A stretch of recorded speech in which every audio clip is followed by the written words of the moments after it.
All right, welcome back to another episode. And today we have a world champion, podcaster, a top-level coach, and amateur footballer, or maybe future professional footballer, Josh Croggon. How are you, mate? I am very good, mate. How are you? Thank you for having me on. Yeah, now my day is getting better. Now we are talking. I want to touch up on football first because you had a game today, right? Yes. I play amateur pub football. So in the UK, we've got it's like you call it Sunday League, but every pub will have like a football team. And my football team played today, and we got absolutely battered. We lost 6-2. Oh, did you actually win? Because from other episodes you talked about the game. I haven't heard once. Hey, we've won 2 games in the time that I've played. We may have lost 4, but 2 wins. That's not bad, actually. It's not great. Today was an entertaining one, though. We played a team that they're from like a really dangerous area of Rotherham. Is there a safe area in Rotherham? No, but they're from a particularly dangerous area of Rotherham, and I got punched in the face. Oh, during the match or after? During the match. And nothing happened. I was just like, right, okay. This is going to be a serious question. Is there a referee at those games?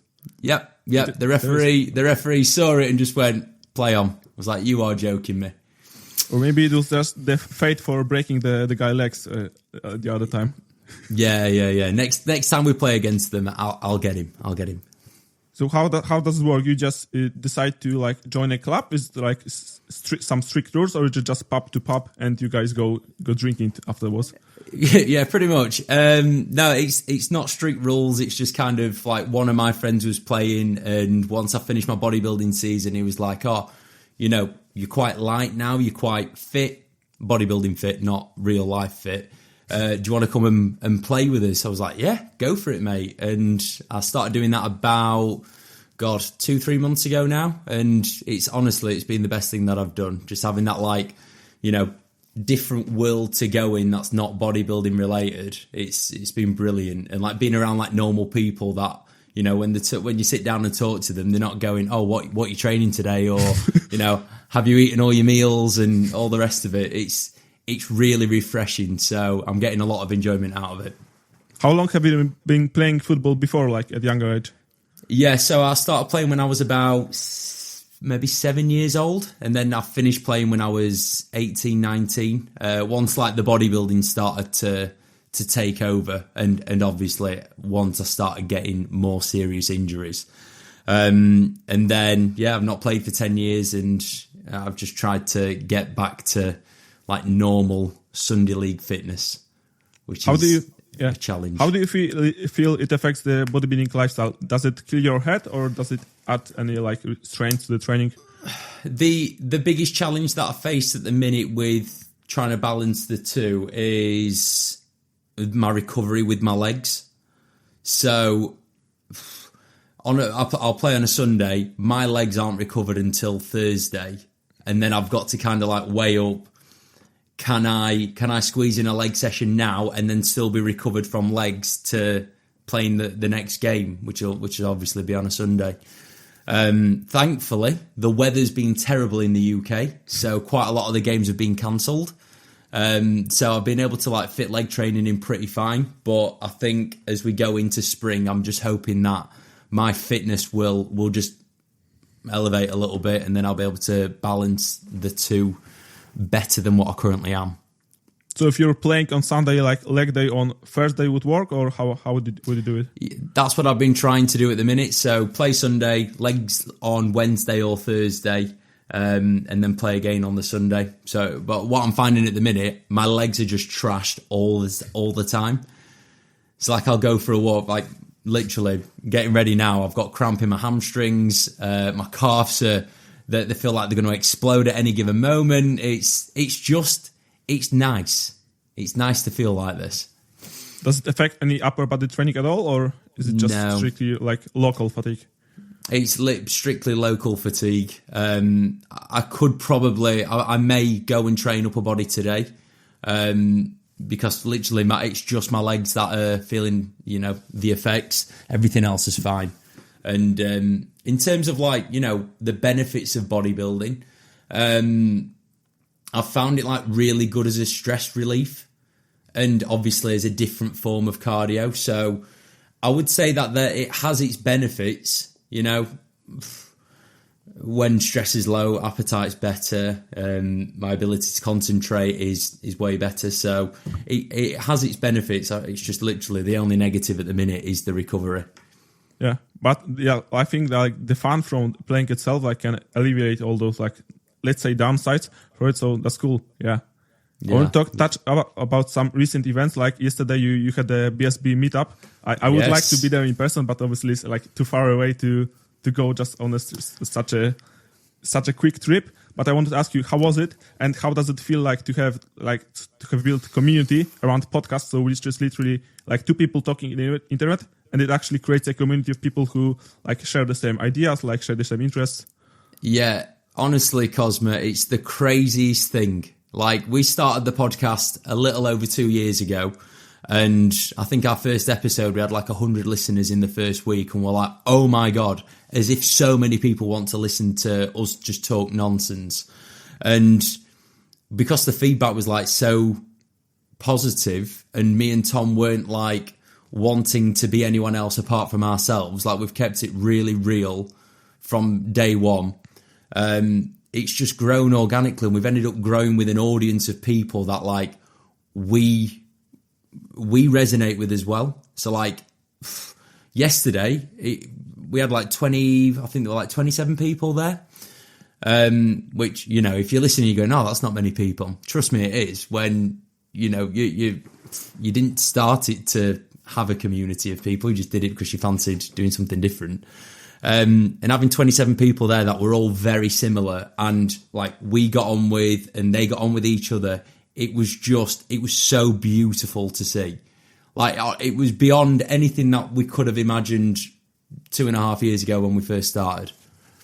Yeah, I feel like having a podcast, obviously, like continuous episodes week after week, you build some kind of like group of friends, like friends you don't see like on a daily basis, but you share the same interests, the same inside jokes. So even if you and Tom joke about something, like people, like I'm a listener, I listen to the episode every week, unless you don't record it on Saturday, of course. But I listen to every episode, and I feel like I'm talking to you guys. Like, to me now, it feels like I'm inside the episode of BSB, but it's only like the Boardshorts. There's no banter. There's like just one side of it, and it's just incredible. And I feel like many people can relate to it as well. Like every podcast you listen to, you feel like you're part of the conversation, and just because it feels so genuine, it truly like builds community. Like, that's the best word to describe it, I think. Oh, Cosmo, that means the world to me. Thank you. We'll have to get you on our podcast as well, because yeah, man, sure that would honestly be like the highlight of the year. Like, truly, like this. Then we're going to make it happen. That would be we're doing it. We're doing it. That would be crazy. Like, I'm waking up at like 3 a.m. But if you told me to like stay up at late, I would even do 24 hours. Like, no, like I would do it no word. You crazy man. You crazy man. Yeah, well, we might get up at 3 a.m. just for you. Just so I can get up in the middle of the night. Like, no, I can adjust, no worries. But we won't just discuss it here. I wanted to ask you about the recent season. We obviously met in France. You did some other shows as well. I wanted to ask you about like some comments about the show, and specifically about the part when you did like 3 shows one weekend or 2 shows one day? Yes, I did the craziest thing that I've ever done in my bodybuilding career. 2 shows in one day in 2 different cities, and then I did the finals for one of the shows the day after. It was crazy. Which show was it? Was it PCA or? So the first show that I did, I went on stage at 11 a.m. For 2 Bros. So it was a 2 Bros Naturals Regional that opened the door to be able to go and do the Natural Pro qualifiers overseas. And then I went from there and drove to Birmingham, which is about, I think it took us about 2 hours, 2.5 hours to get there. And then I went on stage at 3-4 o'clock, 3:30ish. Yeah, just absolutely bonkers. Something that like I'm really glad that I did, because the learning of it was immense. but probably not something that I would recommend many people do unless they need to do it. So like both shows I needed to do to be able to progress my season.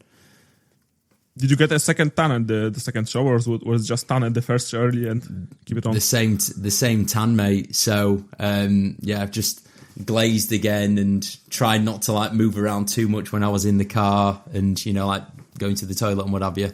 But it worked. It worked fine. It was fine.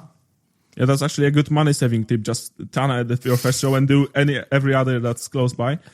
How when you said you did the NPC regionals and you then went on to do the Madrid and the Marseille, how do you compare those shows when it comes to like production athlete like experience went to PCA? Because I have never been to a PCA show, but like everyone I hear talking about it, it's like PCA is the best. And how would you compare it? PCA is very, very, very good. I would say NPC and PCA are quite similar. PCA, there's less men's physique classes. There's less classes in general. So you end up with bigger lineups. Whereas with the NPC, because it's like A, B, C, D, E, F, G, you can end up with like not many people in each class and then a bigger overall. So I'd say like the biggest difference, the production in Spain and in Marseille Spain was really good, the production. Marseille was good, but it wasn't organised. You know what I mean? Yeah. So like the backdrop of the stage looked fantastic, but I'm sure you can remember there was no lights backstage. It was very, very, very dark. So it was like they thought about one aspect, but not the other. I would say PCA, they think about everything. And but then the thing that like hurts me with the PCA is that it's so quick. But it needs to be quick because they get so many athletes. Yeah, so I heard you mention. Understand it as well. Yeah, like you were mentioning, like the men's physique class at PCA, like how was that was probably the highest that the stage has ever seen, and they ran you so quick, like you couldn't appreciate the experience on stage. Yeah, and I've done, I've competed in 23 shows now.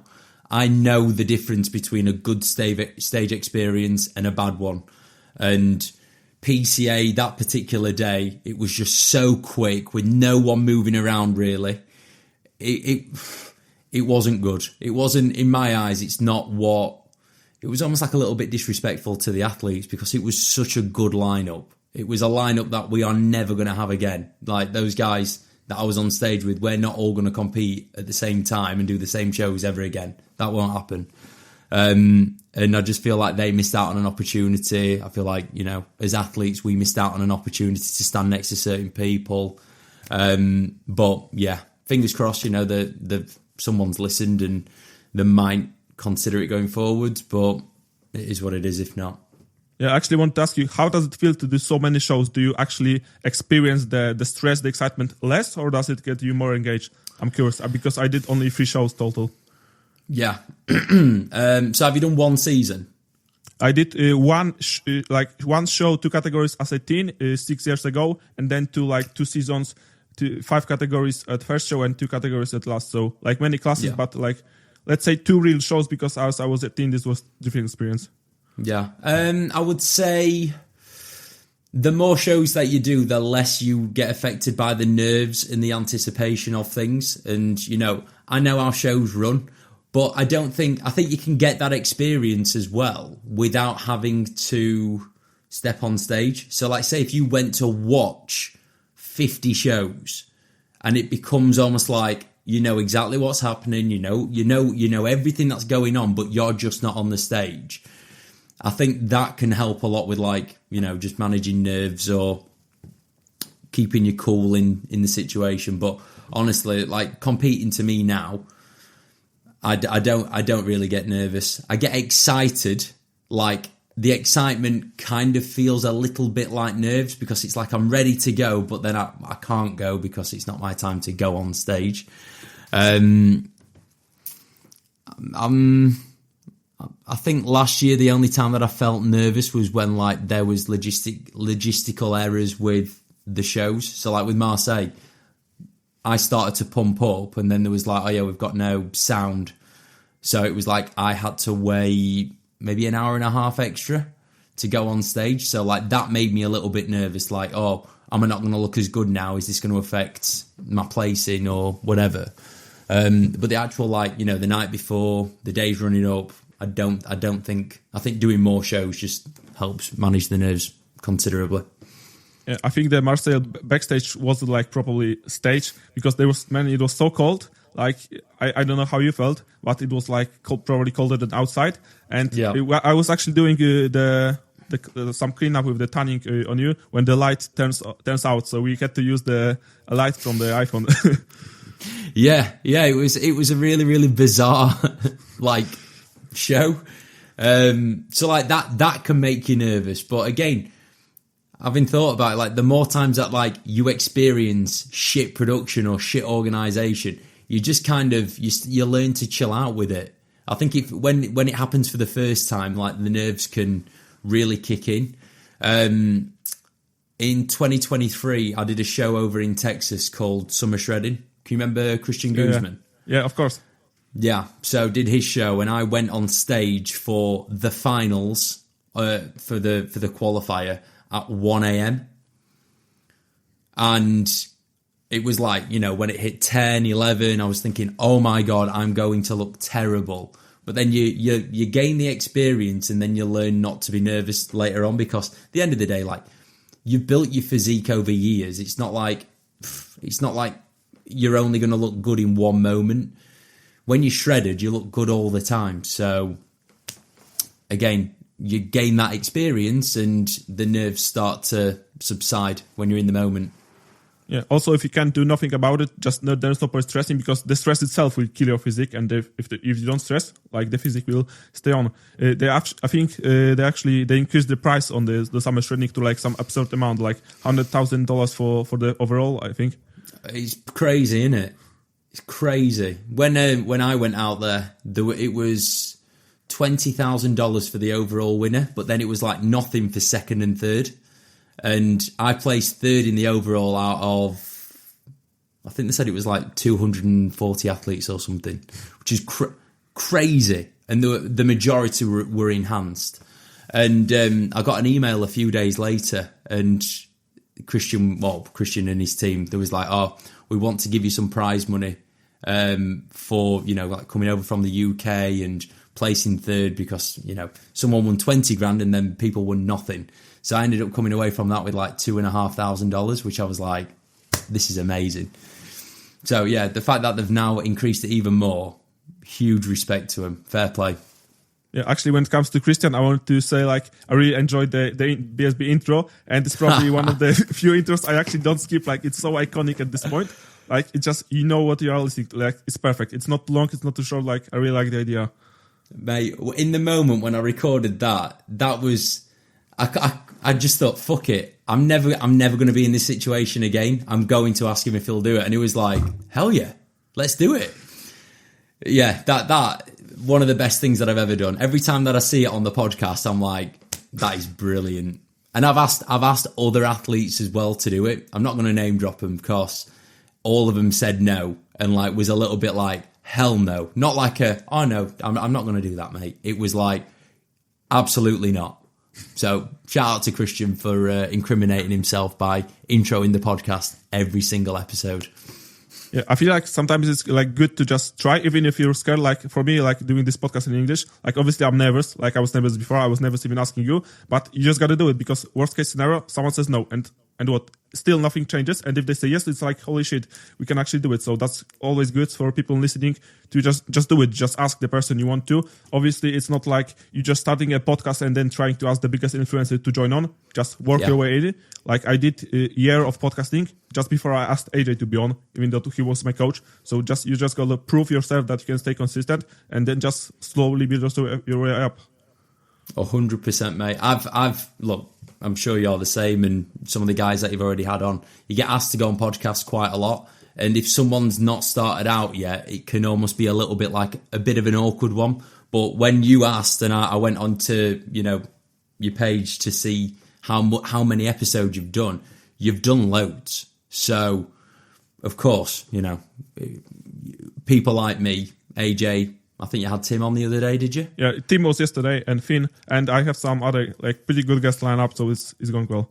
Yeah, like we're obviously all going to jump on it because you've proven your stripes, and like you can see that you quite clearly care about this space that you're in, and we obviously want to help. So here we are. Yeah, it means a lot to have you on. I wanted to bring on some like coaching subject because obviously like many people that are listening are coaches themselves or are being coached by someone. You have a coaching team, Just Coaching, which is also, I don't want to just pat you on the back, but this is a brilliant name. It's just like, it's so good, like Just Coaching. Like, I don't know how have anyone not done it before, but it's like, it's so good. Like, I want to ask you, how did it start? When did you even invent the name? Like, tell me about it. Yeah, so, when did we rebrand to Just Coaching? I bet it was about 3 years ago now, 2-3 years ago. And my initials are JC. And that's like, yeah. Yeah, so my coaching used to be called JC Fitness, right? And that is the most generic thing. I think on Instagram there was like 400 accounts that had some variation of JC Fitness. So I didn't stand out. There was nothing that was like unique. And I also wanted it to kind of come away from me and be something that's bigger.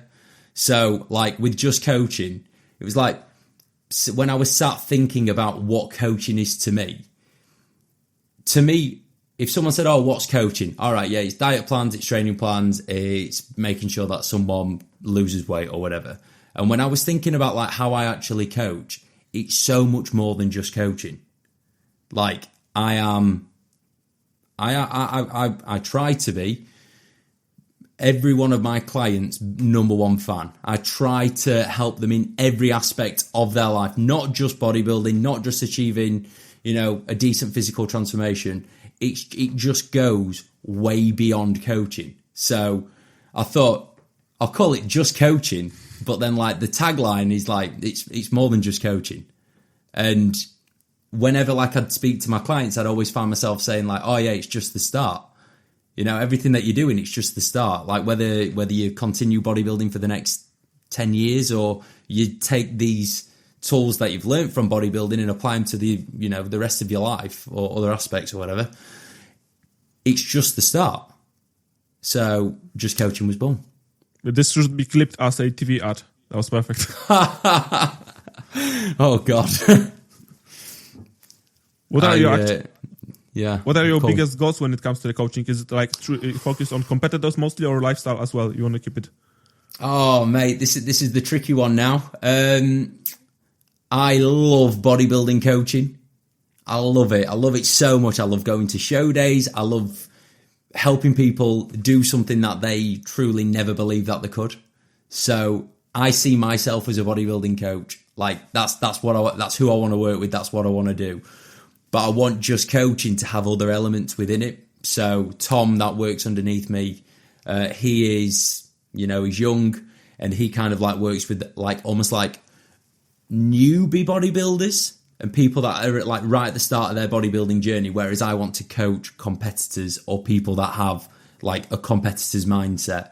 But then I always find myself thinking like there is a massive area of, especially like now that I'm playing football and being around normal people, not like us people, you know what I mean?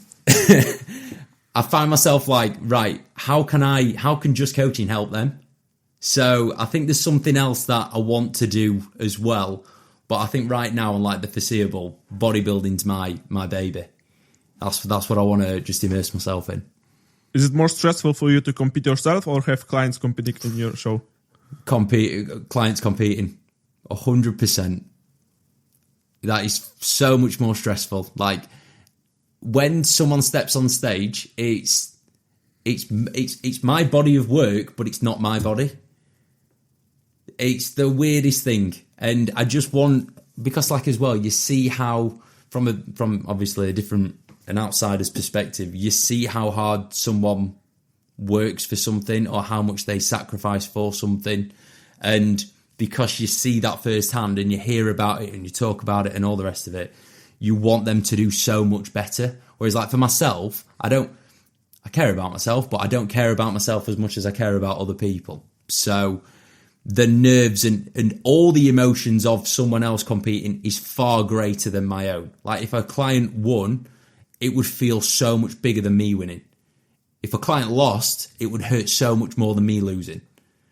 If a client weren't happy or, they were happy, or all the rest of it, you just feel the extremes so much more.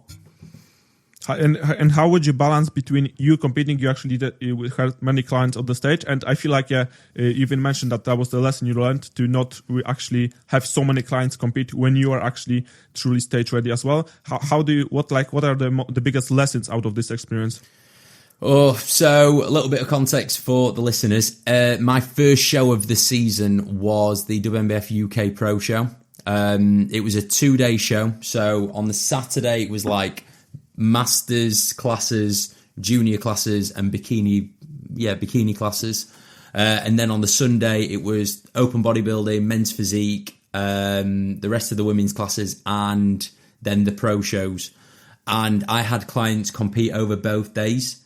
And I poured myself into their process and completely took my eye off my own. There's a YouTube video of it where you can quite clearly see that I wasn't a priority. Like, I had my coaching hat on and probably put my athlete hat on a couple of times over the weekend, which, when you're at the top level of the natural scene, you cannot do that. Like, that is just criminal. You are shooting yourself in the foot. If you're wanting to do well, you've got to be incredibly selfish or plan better. So yeah, I think I had might have been 6 people step on stage over the 2 days, and then I was like the last class on the last day, and by the time it came to me, I was just absolutely exhausted. Like, I remember pumping up, and I looked at myself and I was like, I've got bags under my eyes, I'm yawning, I just feel empty because I've literally eaten half of the amount of meals that I'm meant to eat. Yeah, so my biggest lesson with that is figure out what means more to you and what's going to have a greater impact, business-wise, life-wise, all the rest of it. Or even your prep. Is a bad showing going to affect the rest of your prep? Is a good showing going to affect the rest of your prep? Make those decisions. And then actually action it rather than thinking, oh yes, I'm aware of all these potential hurdles, I'm just going to ignore them, which is pretty much what I did. I knew it was going to be a challenge. It was a challenge. I should have done something different, but I didn't because I thought that maybe maybe my ego kind of got a little bit, I don't know, too involved, and I thought, I can do this, no problem, despite the fact that I've seen many, many, many coaches fail trying to do the same. Yeah, I feel like in some situations there's a point of awareness, like you are aware that this is probably not perfect solution, but you are still convinced you have to do it, and it takes actually experiencing it to acknowledge that maybe this isn't a perfect way. What adjustments did you make to your own prep to actually improve the look, and what was your favorite look? Was it NBW show? Oof, great question. What I did probably after that moment was try to separate my clients' preps and my own. So obviously, coaching is my job, competing is my hobby. I did my best to kind of prioritize my clients over myself. So I ended up choosing different shows to what I wanted to do. I ended up going more down the NPC route rather than doing more WMBF shows or potentially doing more PCA and all the rest of it. So yeah, I just kind of separated the two and then tried to manage them as good as I can. The biggest consideration that I took going into future shows was probably how much I need to manage my own stress.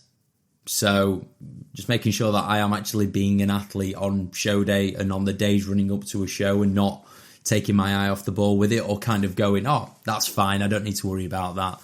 I need to worry about everything and I need to prioritize everything. So that's kind of, it was a good thing that I had such a terrible showing because it meant that the looks later on in the season were considerably better. As for my favourite look, I think the NBW look was good. I would probably say when I competed in Spain, I placed second in my class, but I was full as a house. I was dry. I peaked pretty much perfectly, and I was incredibly, like, rightly or wrongly, I was incredibly selfish on the run up to that show. So, like, went to Madrid, and I made sure that, like, I didn't do a crazy amount of movement. I made sure that, like, my meal timings, my meal quality was perfect every single meal. So I think that was my best look. France was fine. I tried to come in a little bit more downsized for the final show of the season because in Spain, the judges, from what I could understand, they preferred a smaller look. And then obviously in bodybuilding, you try to come in a little bit smaller. You do that, and then they go for someone that's bigger because there's no kind of consistency with certain federations, which, you know, that's a headache in itself. Yeah, obviously, I saw in France that a man that looks crazy, like the density through the chest and arms is pretty insane. And yeah, the guy that took the pro card, he was big, like he was really big. Like even when he was just walking around the backstage, like he was really huge. I don't know how much he weighed, but he was very big. I don't know if you've seen the classic guys in the open. Like Adam obviously won his pro card, insane look. But the guy that was second, I don't know. Have you seen it? Have you seen him? I've not. No. He was. I think he was French or Belgium, like darker guy. I don't know if he was. Oh yeah. I have seen him. Yeah, he was maybe a touch a bit too soft, but man, he was huge. Like walking around his t-shirt because his forearms wasn't so big. He was like, oh, he's just a tall dude. And when he took off the t-shirt, he was like, what the fuck, like crazy. Yeah. I do remember. He was a big guy. Yeah, I would actually pay to see him shredded, like just to see that in person. Because if he came down a couple of more pounds, that would be insane look. Hard to imagine how would that look like. I wanted to ask about more of the influencing side, because obviously you're a Gymshark athlete, you're like pretty well known across the NPW, the YouTube. How do you actually treat it as a more of a not hobby, or do you like treat it as a work? Like Instagram, you need to like plan post it. How do you treat it as a brand when like most people truly like let's say some people go for the authenticity and just post whatever they feel like, or is there a like planned strategy behind it? Like what's the backstage of the Josh Croggon on social media?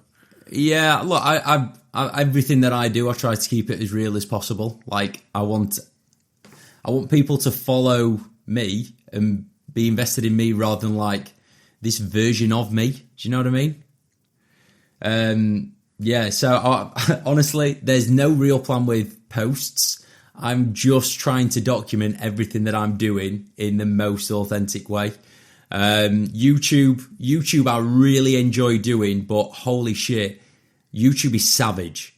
You know, you can spend, 20 hours recording or planning, recording and editing a video, and it get less views than a reel that takes a minute to record and edit. Like, YouTube will really test you how much you want to succeed. But again, like my kind of mindset with YouTube, I don't expect it to do anything because it's not really done anything so far. I've never gone viral. It's just been a very gradual, like there'll be climbing phases, there'll be holding phases, and there'll be times where it drops off a little bit. And I'm happy to do it, you know, almost like selfishly as almost like I'm doing it as a diary of how life is going. So again, really weird. I sometimes sit and watch my own YouTube videos to like live previous memories. So whether it's like client show days, my show days, just bits in between, collaborations, like one of my favorite things to do is like watch the collaborations or like the videos that I've done with Jack Eagles. Just because, like, it just makes me really proud, like, to see how, obviously, I've developed. Jack's one of my best mates, to see how he's developed.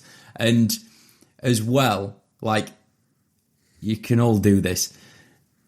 How things have changed, but we're still the same people. And, like, I'm still the same person. There's nothing that's, like, working with Gymshark, yeah, it's great, but it's not gone to my head. Like, I don't view myself as some fucking I don't know, social media influencer. I'm just Josh that is just documenting what he's doing and trying to do it in a really authentic way. Mate, that resonates so much with me, and I truly can relate to the YouTube watching your own videos, because I also do it, because like when you, let's say, visit a cool gym and then have a video out of it, it's like cool to go back. And especially I feel like the moment you start to enjoying the process of creating videos itself, like you've already won. You don't consider yourself on the numbers. Obviously, YouTube is harsh in that way, but I feel like even though less people can watch it, but those are like true viewers, like true followers that actually are interested in what you are doing long term. And speaking to like some collaborations, the BSB episodes with Jack, like the last Christmas episode, not that one. I think I watched it like 4 times. Like every like 2-3 months, I have to come back to it. That was perfect.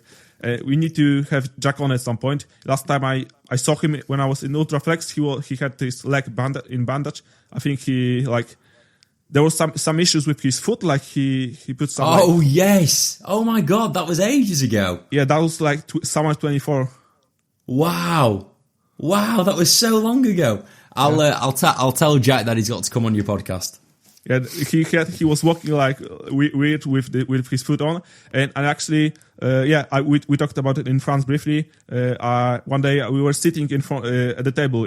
I was sitting in front of you. I was waiting for AJ. We were training push, and you came on. But I was actually like it felt weird to me. Like here I am. Here is Jack with his girlfriend. Here are you. I think the Danny was there as well. So like many people, and I'm just sitting waiting for AJ to come. That was awesome. Oh, well, it's so nice that you remember those moments. I remember when I was, maybe 19, 20 years old, and I went to a random gym, like an old school bodybuilding gym, and I remember Ryan Terry coming in, right? My God, my hero, the man, the myth. And I saw him and I just froze. I couldn't say hello to him. I couldn't go and speak to him, but it was like it was just one of those moments that will stay with me forever. And yeah, I completely resonate with you. I get that feeling. Yeah, like for me, the whole Rotherham experience was just awesome. Like I was watching you guys, Jack, obviously AJ, and like we don't have those kind of gyms. Like we don't have Prime. I particularly traveled to Slovakia just to train at Prime because they actually opened a gym with some Prime kids. So I traveled there just to train at it. And I was planning the trip to Rotherham. Like none of my friends wanted to go there, so I just came in alone to fly to Leeds and then travel. It wasn't probably the safest district. Like I can send you a photo afterwards. I was blocking the doorway to my apartment with two chairs just to sleep calmly at night. And actually, at one of your videos, there was, I think, a post office nearby. I saw. My God! In one of your videos, when you were sitting in a car, I actually remember you were opening what's the brand? The Cole Buxton T-shirt or something in your car. Cosma, how the hell do you remember that? I remember it because there was like, at this point I was looking at your car window. It was the Mercedes still, so I remember it so well. And I'm like, damn, I was there. Like I could see it from my window. There was the New York Stadium, I think somewhere around that. So that was the area. So wow. That was cool experience. Maybe like not so safe. At one point I just woke up and it's quiet, but I see police sirens. I look around the window and there's some guy like lying on the sidewalk with 2 policemen on him, but it's peaceful, quiet. Oh my God! Well, that is a perfect example of Rotherham. It was probably the guy that I was playing football with against today, just having a fight. Well, Cosmo, next time you come to South Yorkshire, which has got to be soon, you have my sofa if you want it, mate. It's a little bit safer in Sheffield, I promise you. Yeah, I'm actually. Are you coming to the seminar in February? It's February 7th. Yeah, I've been asked by a few people if I'm going. I've not got a ticket, but I nearly said some things. I'm not going to say it. I'm going to try and come to the seminar because there's some things that I want to see in the flesh. Yeah, I saw the story or on the big announcement. Yes, yes. Yes. But I'll also be coming to the NBW show in the fall, so we can probably see each other then. So awesome. Yeah, this year is like English trips because we have to have some like not a visa but some kind of different card, and it's valid for 2 years. So I just need to milk it. It's only like 20 quid, but you need to milk it if there's possibility you can enter. So just go for it. Awesome. Yeah, definitely, mate. And, you know, obviously, you're more than welcome to come for a session. How long have you been training actually at the Mecca? I want to ask.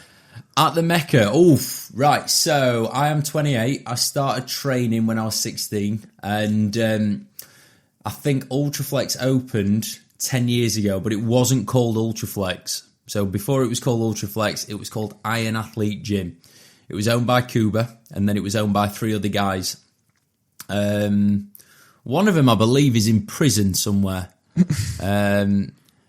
So, yeah, great place. But I started training there the week that it opened. And the reason why was because they had Stairmasters and no one else had Stairmasters.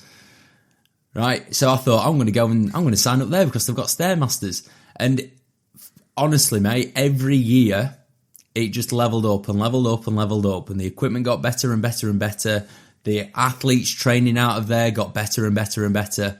And yeah, I guess I have been incredibly lucky to have that as my gym over the last 10 years. But yeah, it's such a phenomenal space. I do think that they could maybe have a little bit of a refurbishment now and try to level it up again. Just because it's obviously very, very good, but there's a few things that are not as good as what they used to be. So yeah, fingers crossed. Cuba makes some improvements. How much of an impact do you think does the environment play in a like athlete development role? Oh, I think the biggest impact that it has for me is just that it allows me to enjoy bodybuilding as much as possible. Like, I go to the gym. Obviously, yeah, I want to train, but I also get to see some of my best mates. So the environment, yeah, Ultraflex is wonderful. If you don't train there and you go there, you'll feel like you want to level up to match the environment. But for me, honestly, it's just every time I go, I feel like I'm somewhat like it's home. And again, just seeing my mates, it does make me happy. And everyone that's there are the bodybuilders, they're relatively good people. So it's good for me in that sense. Yeah, I think, again, it's like competing loads. When you've trained there loads, you don't notice the environment anymore. Like, I'm aware that the equipment is fantastic and that people would give an arm and a leg to be there, but I've been there 10 years. I'm not noticing it as much anymore, which it's an interesting dynamic. I think the last time that I felt excited to be in a gym was when I went to Alpha Land for summer shredding. That was ridiculous. But again, I was speaking to some of the guys that train there on a regular basis, and they're like, oh yeah, it's not as good as what it used to be. It's like, all right, so it must just be like the environment kind of stops having an effect on you. It doesn't feel as special when you're there every day for years on end. Yeah, I feel like when you mentioned that it feels like home, even though like I was there for like 12 days and I trained 11 times in a row, I think, so that's crazy. But even on the first day, I kid you not, I feel like I belong here. Like for me, like even when I train at my like gym at usual, it's like gym that's pretty good. It's open 24/7. Like no matter if it's apocalypse, like Armageddon, Christmas Day, like it's open every time, like every second of the day. But it doesn't have like that atmosphere, and I feel like sometimes only like smaller gym, because like Ultraflex isn't like too big. Only those kind of gyms can have that atmosphere. And for me, like if you can sit on the floor at the gym and just feel like good, I feel like that's it. Like for me, that's basically, that's just some basic feeling. Like you belong here. It's like you can lay it on the floor at your home, like it feels home, and same around the gym. And if you do not feel like that comfortableness, I don't know if it's even a word, like that's it. And for like, I can 100% understand how obviously after 10 years, it doesn't have that same effect. But even maybe sometimes, like obviously in UK, you have so many good gyms, like great, insane gyms. Like for me, it's like, I cannot even comprehend like looking at some of those.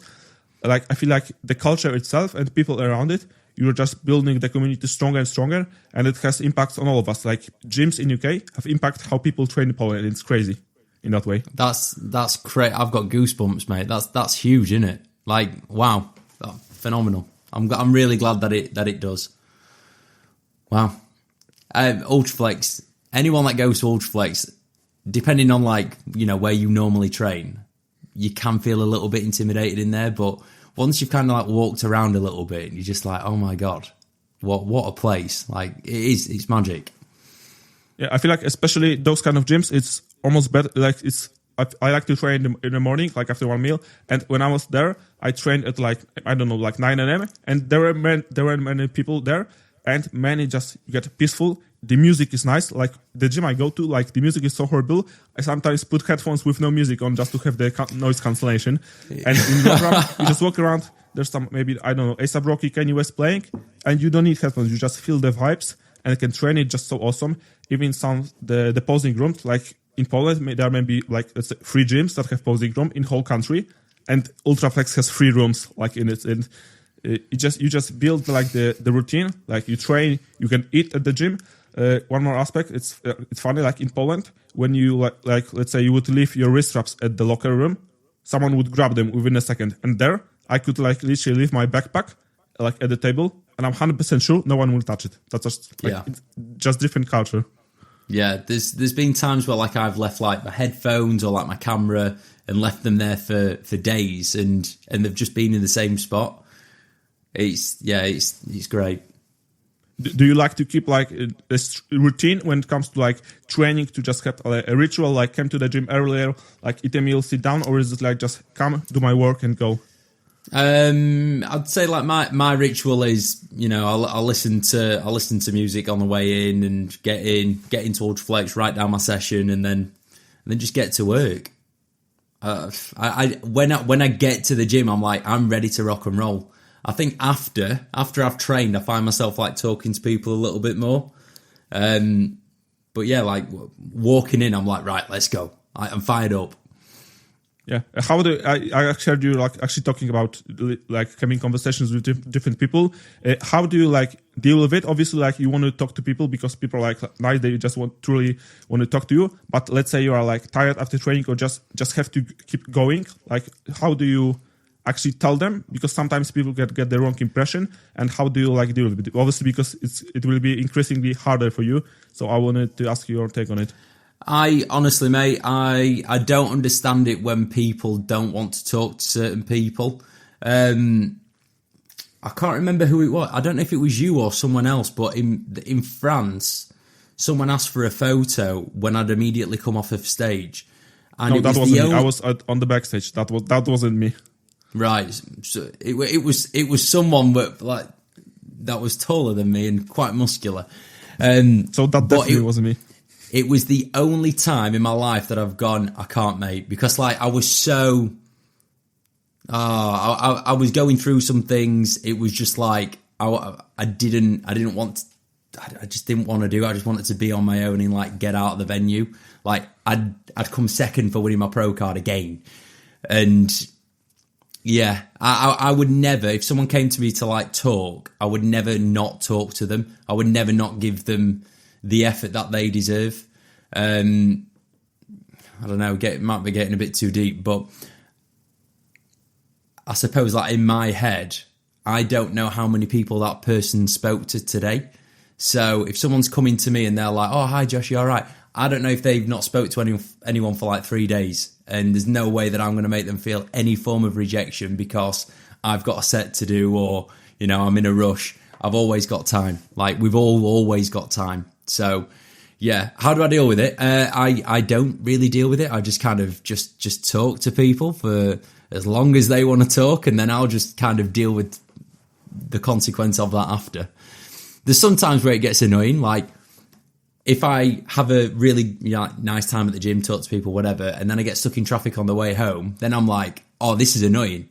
And it's my fault because I've been talking to everyone for 2 hours. But at the same time, it's traffic. It's not that deep. You know, I'm not going to die, and like I might have made someone's day marginally better. So it's worth it. I want to come back to the stage for a moment and actually touch up on some other points. Yeah, like you mentioned being nervous and how does it getting less and less after each show. But I want to ask you, like for listeners and for me, when I compete next, how do you actually stay present during the stage? Because one thing like I need to improve on, I feel like I've missed my actual time on stage. Like I was so focused on the work, I wasn't nervous, but I was so focused on the work itself that I think I missed my actual time on stage, and I don't want to do that in future. And I think people who are competing this year are also aware of it and want to improve on it. It's a really tricky one. It's a really, really tricky one. I don't know. I don't know if I've ever been present whilst on stage. Like, no matter what, if you're a bodybuilder, you're so focused on doing the task at hand. So, right, what's the task? I am meal prepping. Right, I'm doing my meal prep. All right, what's the task now? Right, I'm making my pre-workout. I'm training. I'm doing check-ins. I'm getting ready for bed. All those things. It's like, are you ever present doing any of those? So why would you expect yourself to be present whilst stepping on stage? You're focusing on your poses. You're making sure that your breathing's all right. You're angling yourself at the judges right. How do you be present in that moment? I think it's a really difficult task that you're setting yourself. Like, oh, I really want to be present. You can try to enjoy it. That's different, rather than like focusing completely on the nerves. You focus on the fact that you're incredibly lucky that you've been born in a time where you've got the opportunity to do bodybuilding shows rather than, like going to war or something. Like, focus on that. But is that being present? I don't know. I think competing, it's just a really, really difficult thing to be present in. I would say, like, being in the fortunate position that I'm in, I've probably felt more feelings from watching things back. So, like, again, the summer shredding weekend, it was crazy. Mind-blowingly busy, intense, emotional, you name it. And it was just focusing on loads of little tasks whenever I needed to do them. When I got the video back from the show and I watched that, then I felt proud. Then I felt like, holy shit, this has happened. So maybe maybe this is just like how I've done it, and kind of like, I don't know, how I enjoy to consume things, but try to document your journey as much as you can. Even if you don't like post it to social media or whatever. Taking videos of you training, taking videos of your physique, taking videos of you on stage, having those to look back on, they will create the positive feelings for yourself, and you'll almost get to relive those moments in a completely different way when you're like, mentally more able to enjoy it. So yeah, I feel like that's a terrible answer, but it's a very honest one from like my perspective. Being able to look back on what I've done has made me more grateful or made me appreciate it more than when I was actually in that moment. I actually think it's a very good answer, and I feel like maybe being present, even though like it sounds weird, like maybe experiencing the show comes afterwards. Like when you actually truly want to experience the show, you need to be focused on work, and then actually like documenting the journey and looking back. Like, so let's say like the first actual show experience is maybe at the end of the day you competed. You can look back now when you are now maybe calmer, then the excitement goes down a bit. So that's when you can experience. And when you are focused, like maybe you are just like getting all the data, like the visual, the sound, etc. You can just like transcribe it in your brain somehow, and then analyze it and play it back. And maybe being present is actually about being focused and then looking back at it. Like, it sounds stupid, but I feel like for me that's it. And what you described, like it's perfectly what I believed, but I wanted to hear it from someone like obviously your experience. You did 23 shows, so yeah, it's actually refreshing to hear. Yeah, I feel like it's such a buzz like phrase, being present. And next time, one of my goals is to be present. I just think it's so tough to actually like quantify how can you actually be present? How can you measure that? It's tough. Yeah, I feel like many people nowadays talk about it, and I felt in a trap as well, like being present. But yeah, like you said, what does it truly mean? Like, is being present, like when, let's say when you are like out with your like partner or at the show, that's focusing on your breath, on the surroundings. Is that being present? Or maybe actual being focused on performing the poses, like looking at the judges, is that being present? Because you are doing the actions that are supposed to happen in present. So like, how does it work? And if you can't define it, like what you are doing, you can't do anything towards something that you can't define. So yeah, that's weird. Yeah. No, I think you've nailed it, mate. That is it. What are your plans for this year when it comes to like your own competition or like clients, or are you trying to do the same experience with competing, coaching? 16 weeks out, bro. No, I'm joking. I am not. You're supposed to say X weeks out, I think. Shit, sorry. I'm X weeks out, guys. I'm not competing this year. I have been toying with the idea of competing, but again, like, if you're going to have bad experiences in life, it is so important that you actually learn from them, rather than going, again, like letting the ego start piping up and going, but Josh, you can do this. You can do it. That thing that failed last time, you just try it again. Just go again. There's no point. What am I going to gain from me competing when I've got between 20 and 30 people stepping on stage this year? I'm not going to gain anything. It's just going to make my life exponentially harder. I don't want to do it. So I'll do the other things that, I enjoy, such as getting stronger and coaching people and, actually have the energy to do the things that I need to do for their shows and their preps and all the rest of it. And then I'll fit competing in wherever it makes sense to. So again, right, one thing that I've really made an effort to do over the last 12 months is to actually look at what other people are doing in the industry and figure out the real reason why they've done it, right? So my biggest lesson last year when it came to competitive bodybuilding and coaching was from AJ Morris, in the fact that he competed in May, June, July when he had barely anyone competing. It was such a perfect move. And at the time I was like, why is he not doing the British finals? Why is he not doing the bigger shows? Well, very easy answer. He's hosting his first show. He's got God knows how many people stepping on stage all over the world. Why on earth would he then throw his prep into the mix as well? So, yeah, learn, observe and actually learn, and rather than letting the ego start piping up, going, oh no, you can do this, you're different to them, you're built different, bro. Just learn, just look at it and go, right, okay, I can learn from that, I'm going to do it as well. So yeah, I'm not competing this year. I feel like if anybody could do like run a show, have 30 clients at the show and compete himself, that would be AJ. Like I'm pretty sure like he could do it. Like if anyone can do it, he can. Yeah, but until he can't do it, and then it's like, AJ would then end up with this like reputation of, he's bit off more than he can chew. So again, he's smart. He knows that he doesn't need to do that. He might listen to this podcast and go, "You watch it, Josh. I'm gonna prove you wrong." But because he's smart, he won't, because he doesn't need to. What's he proving? Who's he proving it to? He's not.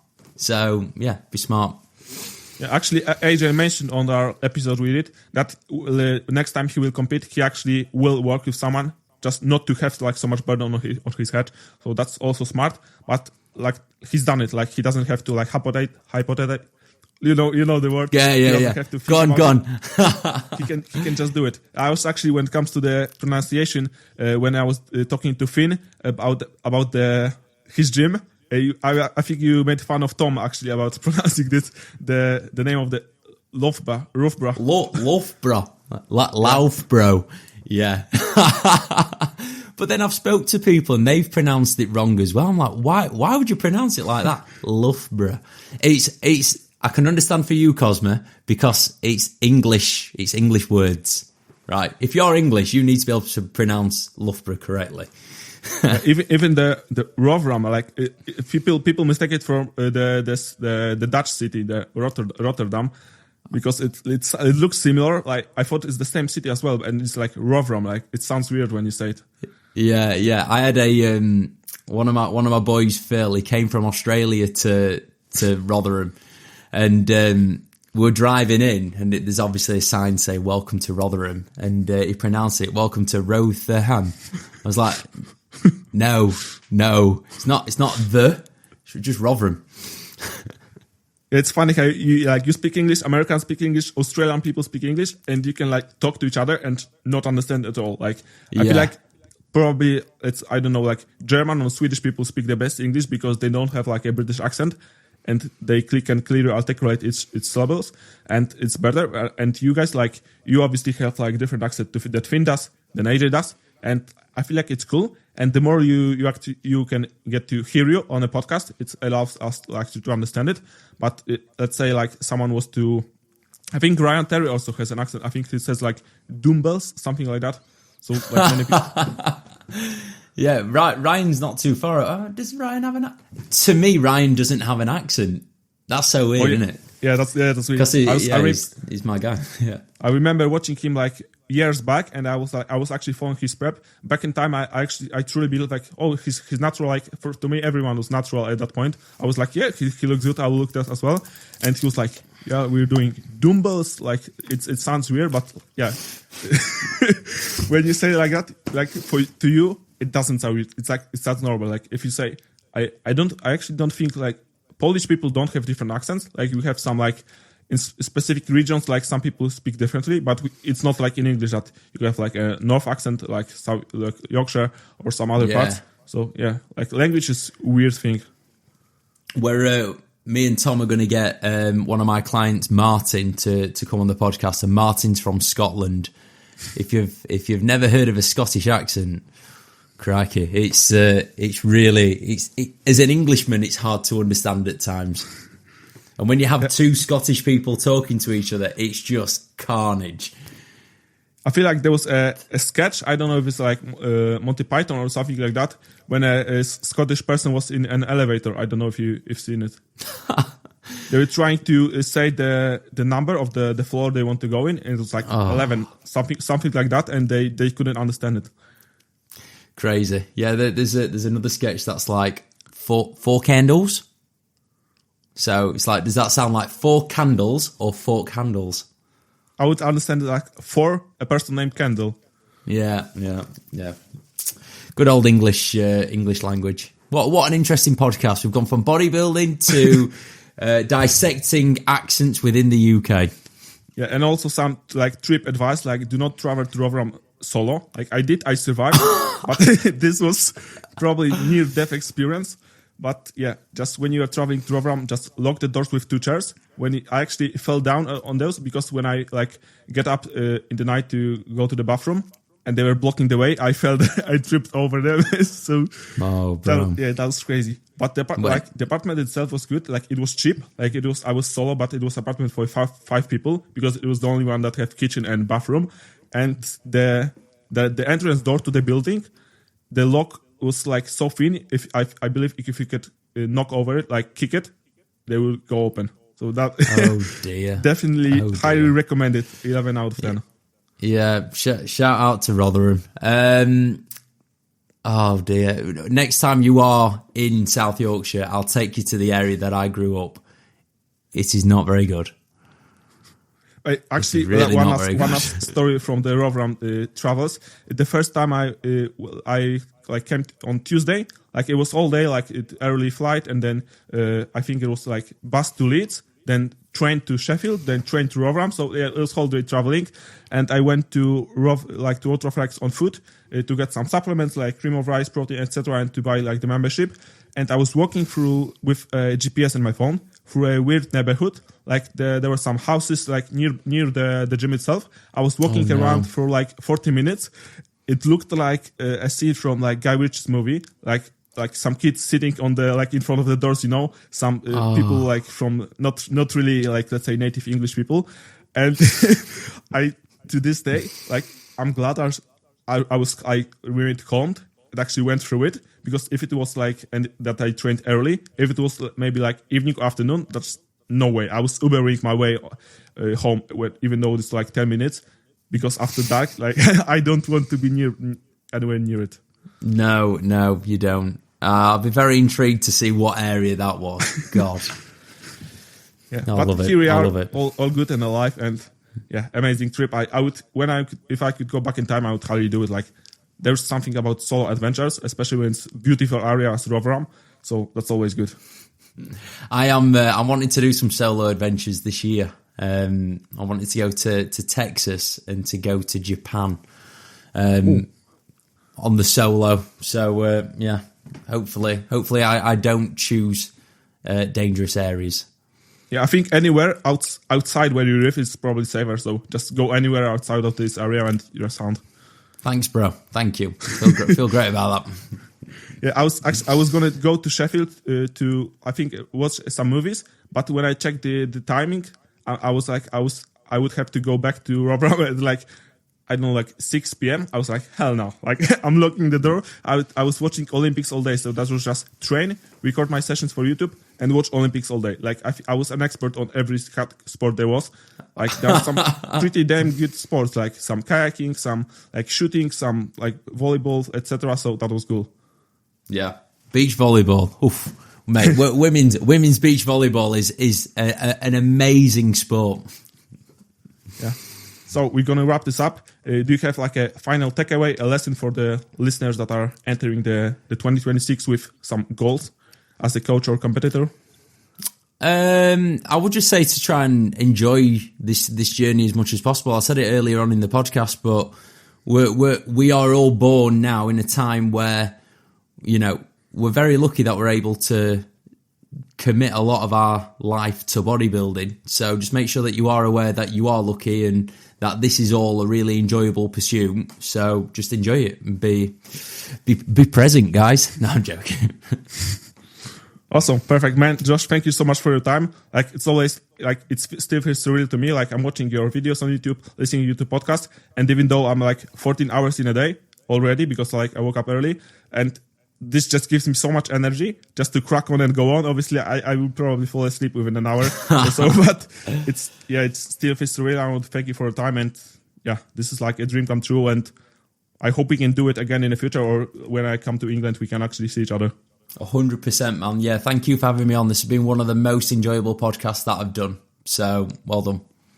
Thank you so much. So, we'll see you guys in the next episode another week. Bye.